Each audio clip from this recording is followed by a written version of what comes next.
pada waktu membersihkan hutan itu ada pohon kumis kucing. Kumis kucing itu persis anunya suri atau sisir, daun sisir lah. Rejaning zaman desa iki jenengno sisir. Itu sekitar tahun 1834.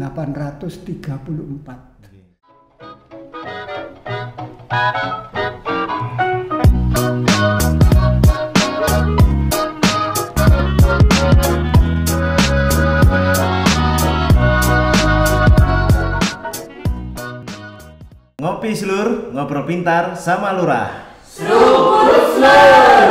Assalamualaikum warahmatullahi wabarakatuh. Hari ini saya Muhammad Fiata Arya Pranaka SSTP Lurah Sisir. Hari ini hari pertama kita launching podcast ya, podcast Kelurahan Sisir yang dilaksanakan oleh teman-teman KIM Kelurahan Sisir. Podcast ini nanti akan membahas beberapa isu-isu, mungkin juga potensi, terus juga banyak hal lah terkait dengan Kelurahan Sisir yang mana nanti akan kita bahas secara santai, secara lebih komunikatif dan juga sebagai sarana untuk media komunikasi kelurahan bersama masyarakat Kelurahan Sisir pada umumnya. Oke, pada hari ini kita kedatangan tamu. Nah, ini sekaligus sebagai pembuka. Beliau ini salah satu tokoh masyarakat Kelurahan Sisir, dan bahkan seluruh masyarakat Kelurahan Sisir pasti kenal dengan beliaunya ini. Beliaunya ini punya background banyak ya. Saya juga bingung ini. Mbak Har ini punya banyak background gitu. Nanti secara detail dan jelas akan dijelaskan oleh beliaunya. Pertama saya sapa dulu Mbah Haryono. Mbah Haryono ini identik dengan Mbah Haryono MC. Nggih. Mbah Haryono MC. Oke, Mbah Har, ini coba teman-teman pemirsa ini disapa dulu terus sekaligus perkenalan ya, biar teman-teman pastinya sudah tahu sih dengan Mbah Har ini ya. Tapi alangkah indahnya atau mungkin supaya tambah sayang ya. Kalau sudah kenal kan sayang ya, biar tambah sayang, Mbak juga mungkin menyapa pemirsa dan warga Kelurahan Sisir. Monggo. Nggih, matur nuwun Mbak Lurah. Terima kasih. Assalamualaikum warahmatullahi wabarakatuh. Waalaikumsalam. Om Swastiastu, Namo Buddhaya, salam sejahtera, salam kebajikan, Shalom, Rahayu. Rahayu. Para masyarakat Sisir, saya kira apal nih sekarang aku. Saya dulu mulai di depan mic ini Pak Lurah, nyekel megang mic pertama itu tanggal 31 Agustus tahun 1961, yaitu dari protokol upacara. Nah, dari situlah akhirnya bakat dasar protokol atau pemandu acara saya tekuni dan sampai sekarang pun apabila dibutuhkan kami selalu memberikan ilmu keprotokolan atau panotocoro siap kapanpun juga. Itu sekedar ular-ular bahwa saya di Sisir ini lahir tanggal 17 Juli 1950 dan SR saya atau SD saya juga di Sisir. Saya keluar dari SR Sisir itu tahun 63, kemudian sekolah SMP di SMP Katolik bersubsidi karena waktu itu yang maju sekolahan adalah SMPK, lalu melanjutkan di semua sekolah menengah olahraga atas, kemudian melanjutkan di fakultas sampai tergilir oleh situasi dan kondisi golek S1 itu 12 tahun. Nah, begitu rumitnya dulu.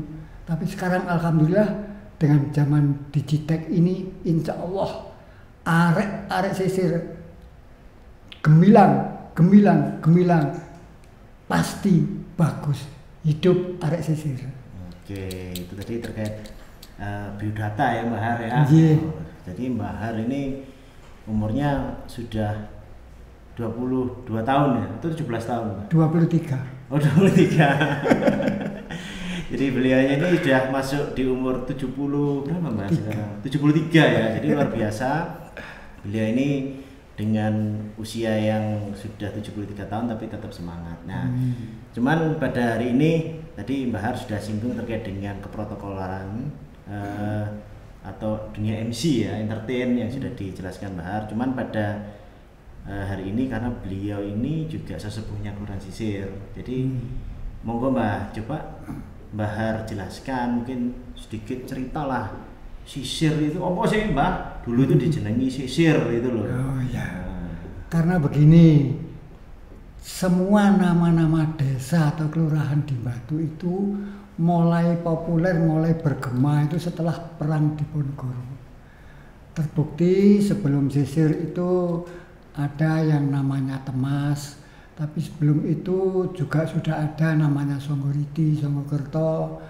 Kemudian yang di Jonrejo sana ada yang namanya Mojorjo, di mana di sana tertulis di Sangguan bahwa disitulah bibit kawit keadaan Batu. Kemudian sisir itu sebenarnya sudah terkenal sejak zaman pembagian wilayah, yaitu pembagian wilayah sisir dulu itu nomor 1 sisir, nomor 2 Ndau, nomor 3 Punten, nomor 4 Pujon. Itu pertama. Namun sebelum itu perlu saya beritahukan bahwa sisir itu bernama sisir setelah Mbah Bener Temas itu buka kerawang di Kelurahan Temas. Kemudian pada suatu saat Mbah Bener itu kedatangan adiknya yaitu Mbah Banter. Lalu Mbah Banter lah disuruh membersihkan hutan sisir hutan itu. Nah, pada waktu membersihkan hutan itu ada pohon kumis kucing.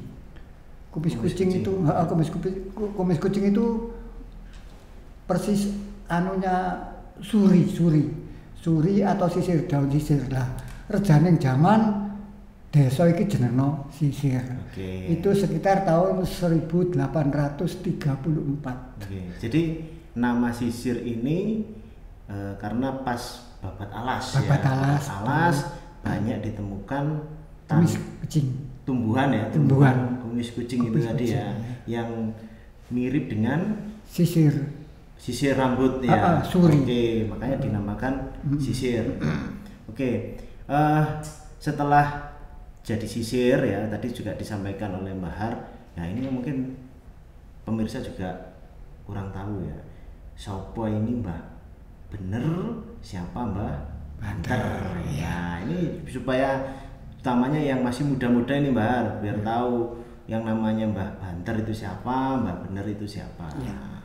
Mbah Banter dan Mbah Bener, Temas dan Sisir ini semuanya adalah pasukan Pangeran Diponegoro pada waktu perang Diponegoro tahun 1820 sampai 1825. Namun anak buah Diponegoro itu tidak kembali ke Jogja maupun ke Solo, tapi tetap mengembangkan sayapnya, baik itu aturan-aturan kenegarawan maupun agama di wilayah Kabupaten Malang, khususnya di daerah Temas itu Mbah Bener itu kakaknya, kemudian Mbah Banter berada di Sisir. Jadi dua-dua beliau ini adalah kakak beradik dan pasukan dari Pangeran Diponegoro. Jadi Mbah Banter ya. Mbah Banter itu Sisir.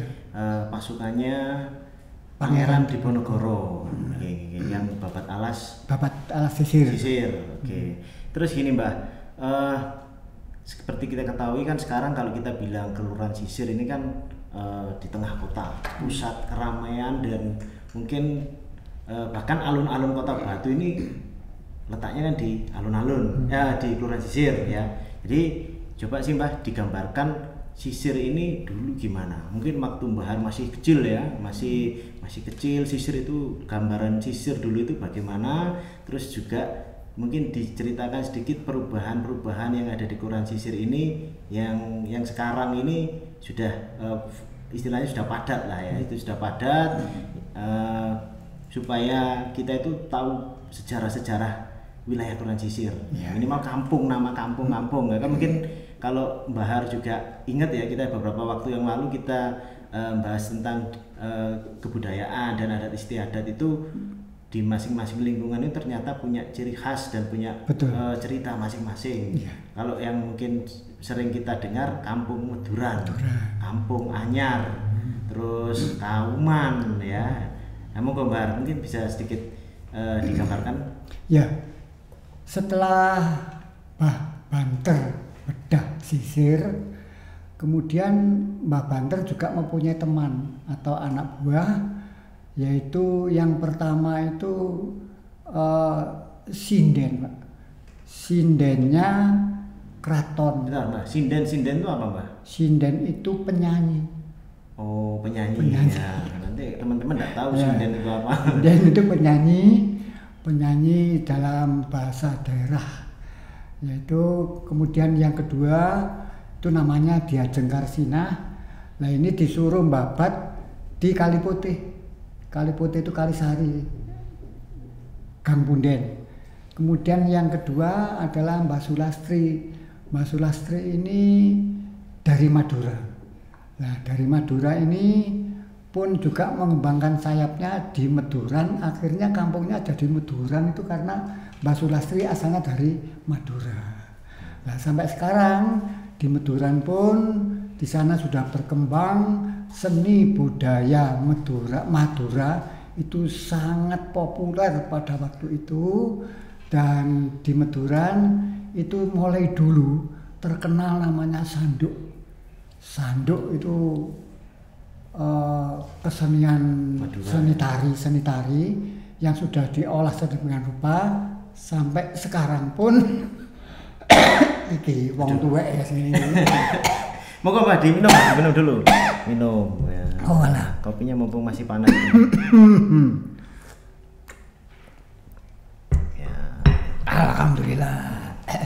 Sepurane dulur wong tuwek ya iki. Ya. Jadi untuk Meduran seperti itu. Jadi Meduran itu anak angkat dari Mbah Banter dari Madura. Kemudian selain itu juga yang di Kauman. Kauman itu Mbah Sukro atau Belik Kauman. Belik Kauman itu ada keanehan. Waktu itu kalau ada apa-apa, airnya ini mengalirnya itu seperti leri. Leri itu air yang putih. Nah, mengalir sampai di Kali Putih yang jadi kali Kebu. Lalu sampai Kali Putih, akhirnya di sana dinamakan Kali Putih, itu dari leri. Nah kemudian yang Meduran seperti itu. Nah kemudian ada lagi yang satu yaitu Mbah Jambirono di Torong. Nah di Torong itu pun juga demikian. Di sana ada sumber yang bagus dan di sanalah sumber sisir yang terbesar. Selain itu juga ada di depan kelurahan itu namanya Mbah Watulawang. Mbah Watulawang itu kiai, istilahnya kalau zaman sekarang ya mudine kraton lah. Mudine kraton ikut Gulawentah bangun sisir. Namanya Kauman B. Kalau Kauman A di Belik itu Kauman A. Kulone masjid itu Kauman A. Perbatasan sampai Jalan Semeru, etane Jalan Semeru itu Kauman B, etane Jalan Arjuna Kauman Sari. Jadi Kauman dulu dibagi tiga Pak Lurah. Kauman A, burine masjid, wetane Jalan Semeru Kauman B, wetane Arjuna Kauman Sari atau sekarang RW 8. Kemudian perubahan-perubahan yang signifikan untuk sisir adalah perubahan yang pertama, pemerintahan. Pemerintahan itu mengapa sisir itu akhirnya dijadikan kelurahan karena ini kebutuhan bahwa nantinya sudah jadi unen-unen. Besok le dulu ceritanya begitu. Besok lek sisir iki petinggine wis ping 7 kate dadi kutha. Lah ternyata itu terjawab yaitu petinggi yang terakhir itu namanya Sutopo. Lah Sutopo ini sudah turun ke-7 dari Mbah Banter. Nah kemudian sisir mengadakan pilihan lurah, pilihan petinggi, kena Pak Sutopo, kemudian belum sampai berjalan baik, artinya berjalan sampai dia pun tuntas jadi lurah itu ada perubahan, yaitu perubahan nama-nama dan perubahan sisir jadi kelurahan. Nah karena sisir jadi kelurahan, yang jadi lurah itu ada 4. 1 sisir, 2 Temas, 3 Songgokerto, dan yang keempat adalah Maglik. Ini desa di kutha kabeh akhirnya jadi kelurahan.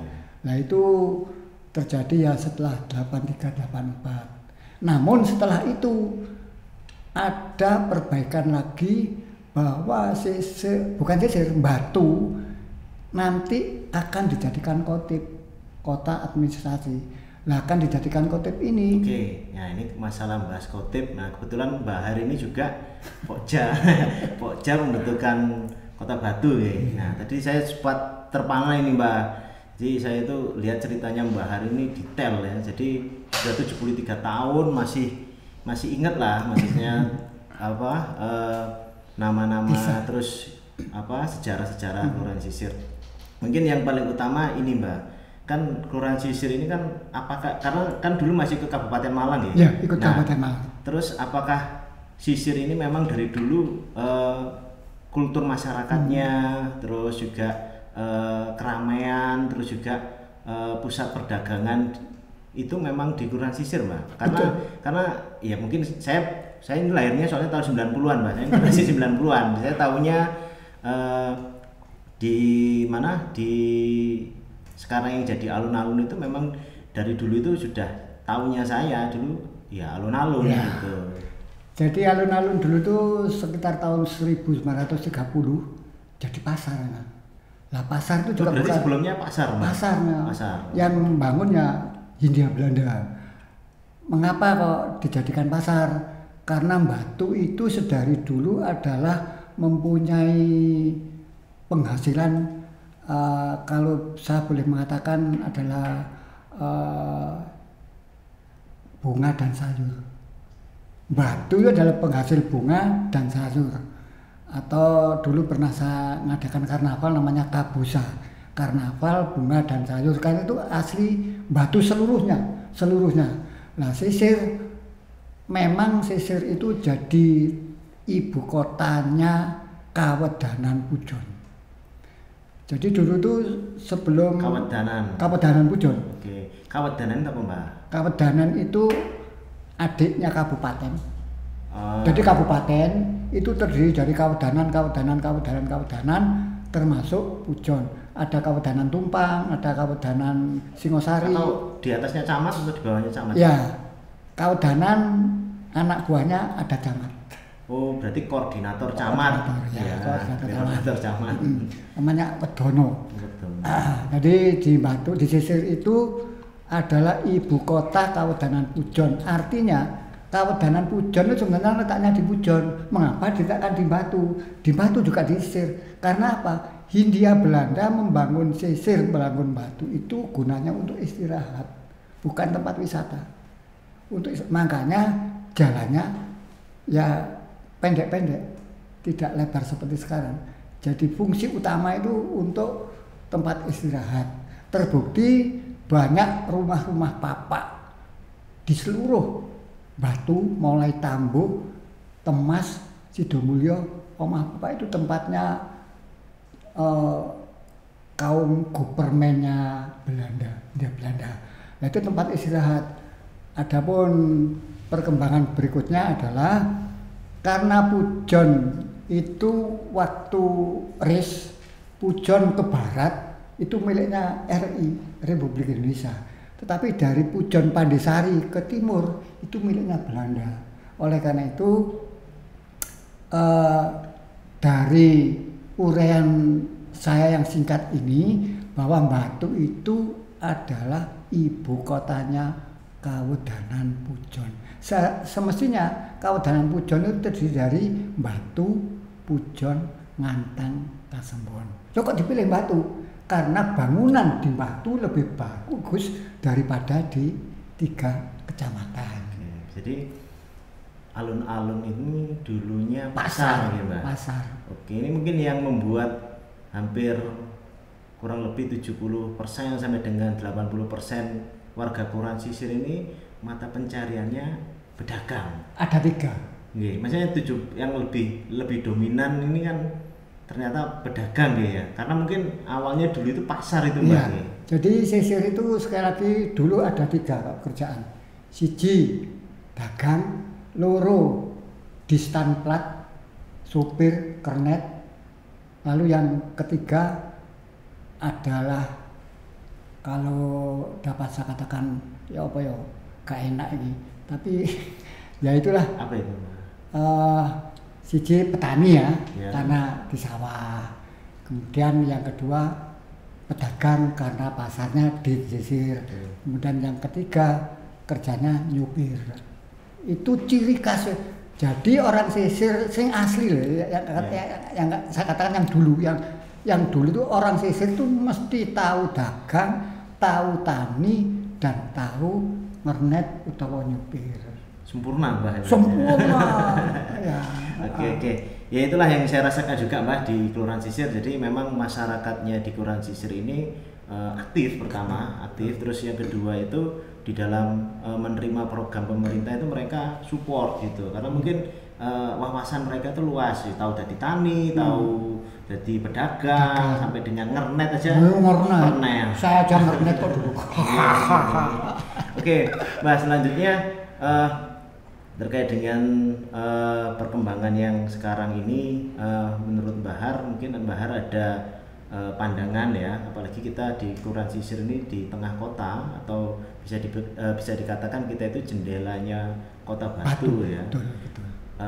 Nggak bisa kita pungkiri sekarang Kota Batu sudah menjadi kota wisata. Walaupun tadi Mbak Har sudah sampaikan bahwa Kota Batu ini juga sebagai tempat peristirahatan. Nah, mungkin itu Mbak, karena nyaman beristirahat di sini, akhirnya tercetus pikiran, sambil istirahat kita bisa berwisata. Karena itu kalau bahasa kerennya itu healing Mbak sekarang itu ya, healing gitu. Jadi nggak cuman istirahat, tapi juga ada hiburan, salah satunya wisatanya itu. Nah mungkin Mbak Har mungkin punya pendapat atau mungkin pandangan ya dengan sudah dijadikannya atau brandingnya Kota Batu ini sebagai kota pariwisata. Mungkin Mbak Har punya wejangan lah untuk kita ini sebagai pemangku wilayah utamanya, dan juga masyarakat Kelurahan Sisir, supaya Kelurahan Sisir ini bisa support terkait dengan pariwisatanya. Apalagi orang kalau datang ke Batu pasti jujukannya ke Sisir dulu Mbak. Kemana? Ke alun-alun. Karena apa? Kalau kita datang ke Batu malam hari atau mungkin berangkat pagi, kan hotel kan belum bisa buka untuk check-in ya. Pasti yang paling utama kita datang ke alun-alun, dan bahkan di Masjid An-Nur itu yang saya tahu itu menyediakan tempat untuk ganti baju dan untuk mandi. Ya, mungkin bisa berikan wejangan atau mungkin saran ya. Ya, sebelum ke sana perlu diketahui bahwa Sisir atau Kota Batu jadi kotip itu tanggal 6 Maret 1993. 6 Maret 1993. Kemudian tahun 1995 diusulkan menjadi Otoda, yaitu Kota Madya waktu itu, namun tidak berhasil, sampai ada perjuangan bahwa Kotip itu akan dijadikan kecamatan. Nah, disitulah orang-orang Batu yang peduli dengan Batu ngelumpuk di Pokja itu. Jadi yang numpuk di Pokja itu bukan perorangan Pak, tapi perwakilan dari organisasi. Contoh saya di Pokja itu mewakili artis hotel dan restoran. Nah, artis hotel dan restoran, kemudian dari MTC itu juga ada. MTC itu adalah Mitra Tansar Club di Wetan Pasar. Kemudian ada dari kelompok Nahdlatul Ulama, waktu itu disponsori oleh Pak Kiai Fakih Saroni, kemudian ada Pak Ubed, kemudian ada Pak Hasan Budiman, guru PGA. Itu yang dari koperasi juga ada, yaitu Pak Andrek Prana. Kalau Pak Henkus itu dari budayawan dan advokasi. Nah, jadi yang di Pokja itu adalah perwakilan organisasi. Nah, setelah itu kita berjuang, entek ngamek kurang golek ke DPR kabupaten, bupati, gubernur, DPR provinsi, DPR pusat, Mendagri. Tujuannya adalah untuk menciptakan Undang-Undang 11 tahun 2001, yaitu Kotip menjadi kota. Nah, setelah itu yang terpenting untuk sisir sekarang. Karena sisir itu adalah satu-satunya desa dan sekarang jadi kelurahan dan rujukan orang umum selain sisir. Yang perlu diperhatikan kalau saat ini yang saya lihat yang masih kurang itu adalah pembuangan sampah apabila pagi wisatawan dari luar kota datang, makannya bawa dari rumah, lah ini buangnya mesti ke sungai. Ini satu. Nomor dua, yang tidak kalah pentingnya adalah tempat di sekitar alun-alun itu, karena di sana sekarang dipakai pos Polantas, itu seperti kurang kita nikmati, tidak seperti dulu. Nah, oleh karena itu harapan kami khususnya orang sisir ini, terutama pemerintah daerah, tolong rencana sisir dijadikan 2 kelurahan segera dilaksanakan. Ini satu. Nomor dua, pemecahan kecamatan juga harus segera. Kalau tidak, nanti semrawut. Artinya apa? Terutama pengaturan segalanya. Sebab kalau sisir ini sudah dipecah, insya Allah nanti namanya, maaf ya, anggaran itu bisa terrealisasi dengan baik, dan yang terpenting adalah penggunaannya harus cepat diurusi dengan teliti, lugu, dan integritas semuanya. Ya, oke. Karena Bahar ini kan pernah duduk juga ya sebagai wakil rakyat ya, mungkin jadi akhirnya terkait dengan program ataupun usulan tadi terkait dengan utamanya untuk di Kelurahan Sisir lebih ke arah teknis ya, teknis di pemerintahan juga. Terus saya juga sepakat dengan Bahar tadi terkait dengan sampah ya Mbak Arya ini. Jadi kebetulan kita beberapa waktu yang lalu kita sudah melaksanakan sosialisasi dan pemberitaan kepada lingkungan untuk gerakan pengelolaan sampah di kawasan perkotaan Mbak. Jadi ada perubahan jam buang sampah, yang mana mungkin biasanya kita kalau buang sampah sambil keluar rumah buang sampah. Nah kalau sekarang dirubah Mbak. Jadi kita sekarang ini dari pemerintah, dari Dinas Lingkungan Hidup melalui kelurahan, utamanya di Kelurahan Sisir yang di wilayah perkotaan, di mana pembuangan sampah ini dilakukan pada malam hari. Jadi dilakukan mulai jam 6 malam sampai dengan jam 12 malam. Jadi dalam waktu itu buang sampah ini ada berapa manfaat sebenarnya Mbak? Kenapa? Karena kan kita kalau kita ketahui kalau kita pada hari Sabtu dan Minggu jalan macet nih. Ya, macet. Nah jalan macet ini akhirnya kalau ada kendaraan sampah yang lewat pada pagi atau siang hari pastinya kan bikin tambah macet. Terus kedua, kenyamanan wisatawan ini kan terutama juga warga yang beraktivitas pada siang hari juga terganggu. Nah ini akhirnya jamnya malam. Di jam malam itu nanti akhirnya setelah jam 12 malam bisa langsung diangkut. Kalau jam 12 malam saya rasa kan traffic di jalan raya sudah mulai sepi ya Mbak ya. Akhirnya nanti angkutan sampah ini dibawa sekaligus langsung dibawa ke tempat pembuangan akhir di Telpung sana Mbak. Nah ini ya mungkin pelaksanaannya agak banyak tantangan Mbak ya, karena mungkin malam ya, kasihan petugas sampah, karena kan sampah itu kadang belum terpilah, campur beling dan sebagainya. Mungkin perlu kehati-hatian dan juga nanti perlu sosialisasi juga kepada masyarakat untuk buang sampah itu dipilah. Nah, saya sepakat itu Mbak terkait dengan pembuangan sampah. Dan juga kalau kita warga Kota Batu mau tertib dalam membuang sampah, nanti kalau ada wisatawan yang buang sampah kita bisa tegur. Ya, utamanya kita bentuk dulu masyarakat kita untuk menjaga kebersihan supaya wisatawan yang datang ke Kota Batu bisa nyaman. Oke, terakhir ini Mbak sebelum kita lanjut lagi, mungkin ada pesan-pesan Mbak ya, untuk pesan-pesan untuk utamanya warga Kelurahan Sisir dan juga ya siapapun lah pokoknya ada di Kelurahan Sisir terkait ini, utamanya terkait dengan sejarah dan kebudayaan, karena panjenengan menjadi ikonnya Kelurahan Sisir ya, bagi kalau dalam rangka selamatan ini, wah jangan banyak sekali perannya di situ. Mungkin bisa diberikanlah pesan-pesan utamanya untuk warga dan masyarakat Kelurahan Sisir. Ya, karena di Sisir itu sudah dibentuk lembaga budaya, maka kami harap aktivis lembaga budaya setelah ini betul-betul bisa membentuk, menciptakan sejarah Sisir dan budaya yang terjadi, budaya lokal maupun luar. Tapi selain itu perlu kami beritahukan bahwa di Sisir ini juga terjadi macet. Macetnya itu karena apa? Karena rambu-rambu lalu lintas kurang. Suatu contoh saja, saya setiap pagi ini di Jalan Arjuna jadi tukang lalu lintas, apalagi jam 6 sampai jam 7 anak sekolah itu nyebrang, tetapi yang dari selatan sangat jadi simpang siurnya. Itu baru di Jalan Arjuna, belum yang lain. Nah, kemudian untuk para wisatawan pun juga demikian, dari Dinas Pariwisata supaya kampanye mengkampanyekan bagaimana ke Batu ini secara baik, apalagi kalau sudah melewati Sisir. Dan pesan kami untuk generasi muda Sisir, ayo uri-uri budaya Sisir sing kate ilang. Jangan sampai, karena apa? Karena sudah ada lembaga budaya.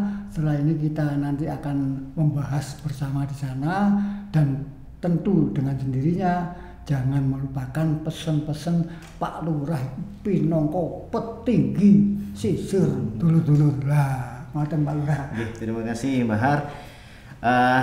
Terima kasih pada hari ini Mbah Har menyempatkan waktunya ya untuk memberikan pencerahan, terus juga sedikit bercerita tentang sejarah Kelurahan Sisir.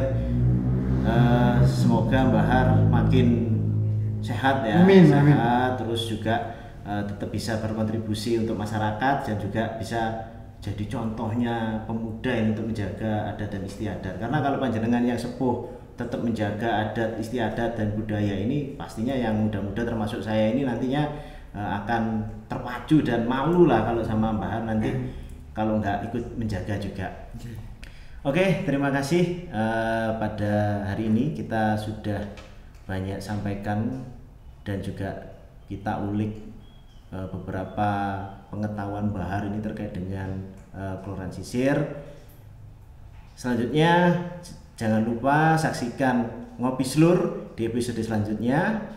Ngopi Slur, ngobrol pintar sama Lurah. Pak Lurah.